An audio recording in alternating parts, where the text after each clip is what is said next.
Journey to Babel commemorative plate. Maybe it's something I've missed over the years, but if you have the commemorative plate, then here it is. If you have the commemorative plate, good for you. I don't remember the plate, but there it is on this card. If you need your favorite episode enshrined on a plate, then there would be nothing like the Trek Commemorative Plates. Get them for your favorite holiday. There we are. I know I like to celebrate Journey to Babel Day with my commemorative plates, but maybe not. Now, will the back of the card be about the plate?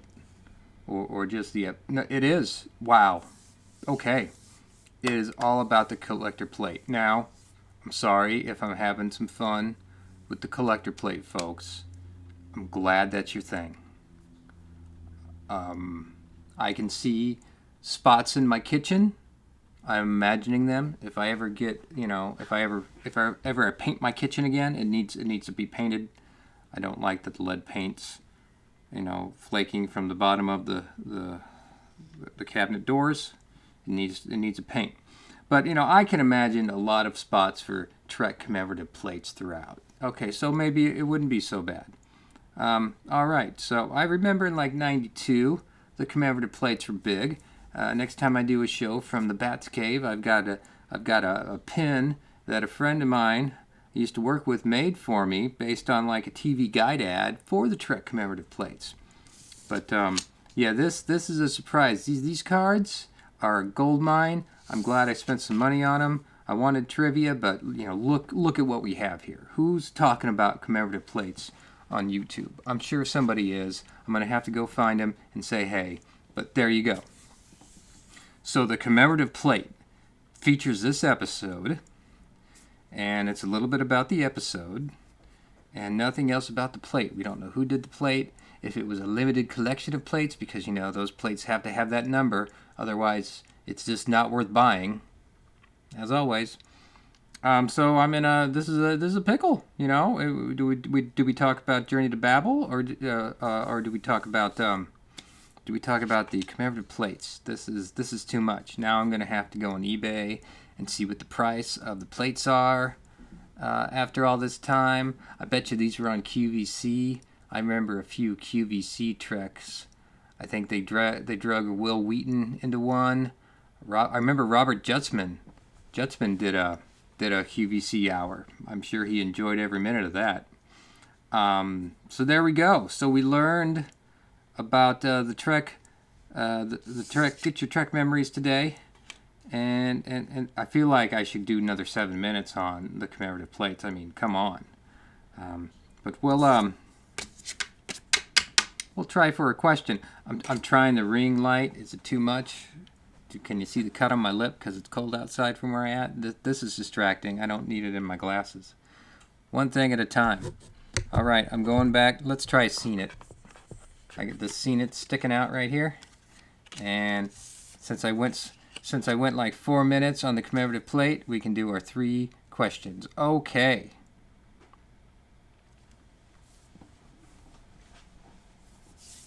In order to shorten the journey home, what does Captain Janeway plan to steal from a Borg ship in the 2-hour episode Dark Frontier? Is she looking to steal a transwarp something or other? It's something. It has to do with transwarp.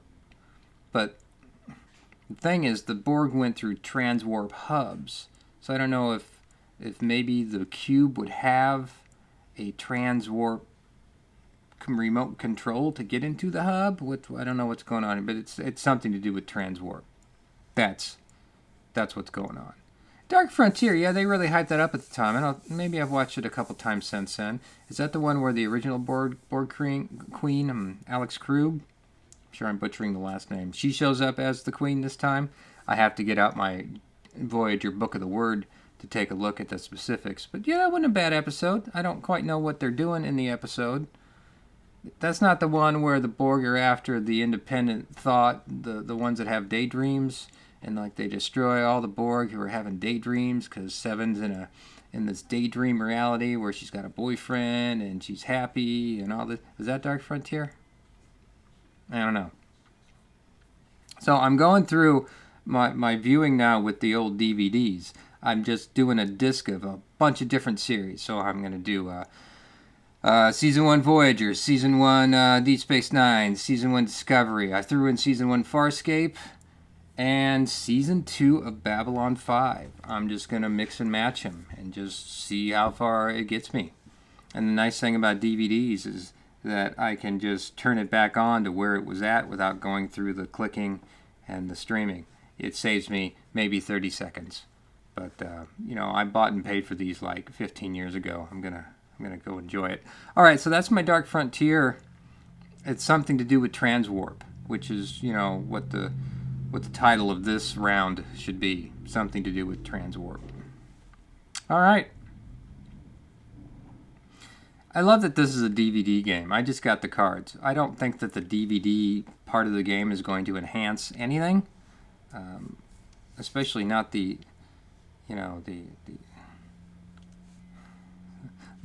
what am I trying to... Never mind. I had the word, I lost it again. The performance art. This performance art I'm doing with all these cards. All right, that's my guess on Dark Frontier. Another Voyager. Why does the Q known as Quinn have a death wish? Oh. I hadn't thought about this for a while. We know he has a death wish, but I don't really remember why. Is he just sick of it because he's an omnipotent being and he's tired of living forever? Maybe that's just it. I mean, it's an answer in the back of the card. It can't be that, deep. I think this thing, he wants to die. He's sick of the not dying and wants to... All right. That's my answer for that right there. All right. So we're moving away from the Voyager and getting into Kim Cattrall's work on Star Trek 6, which is good. And yes, she was in that Sex and the City show. I remember watching an episode of that once. It's great. It had a big old following. It was not made for me, but there you go. It's got quite the fan base. But yeah, she was on that, and it's nice to see that she was never typecasted due to her role in Star Trek 6. Okay, so there we go. What did we learn today? As this is just testing the light today. That's all I'm really doing. It's a transwarp coil, so I get half of that right. Maybe 75%.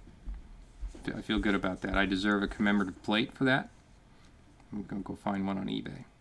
I'm sure my wife will love that. I'm going to have the house just with nothing but Star Trek commemorative plates. That'd be great. All right, second question. All right, I think I'm correct. Immortality is tedious. It's like hell is other people. And yes, Sex and the City. So thanks, Mattel.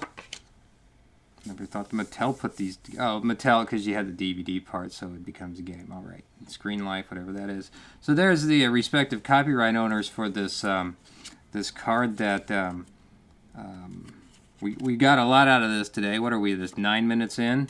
I can do quick 9-minute shows. Do we need more time to appreciate?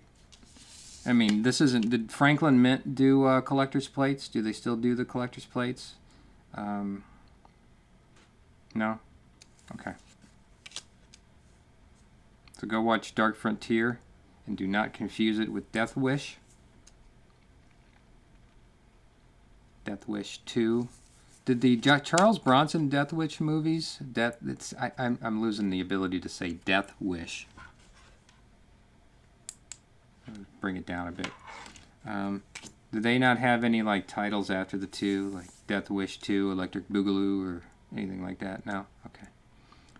Kim Cattrall played Vulcan. Oh, okay. So here's the Kim Cattrall tidbit in Star Trek 6, as if anybody's still watching.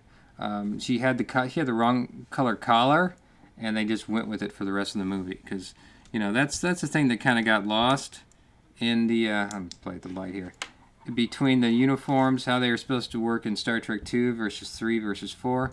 Savick was a science officer, and for some reason that color was red. It was red. No, medical was like a green, light green, maybe seafoam green shade.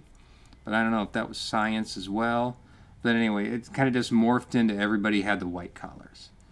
And then Cottrell had the red collar, and I don't know, it was off. Something was off the uniform. I'm sure it ruined the movie for somebody out there. Not me. I was okay. Yeah, this needs to be put down. I'm gonna put down this episode. Go enjoy your plate. And if you want if you have the desire to own the plate but don't want to own the plate, then you could find this card and have the feeling that you have ownership of the plate, but you can't hold it. So this is becoming an NFT right here. This is my YouTube NFT for the non-fungible collector's plate, because that's about the extent of things. What is Kirk looking at here? He's looking past Sarek. It's like he's Kirk. He's probably checking somebody out. We don't get that in the. All right, I'm done. Have a day, and then tomorrow you can have one too. The day. This light hurts my eye.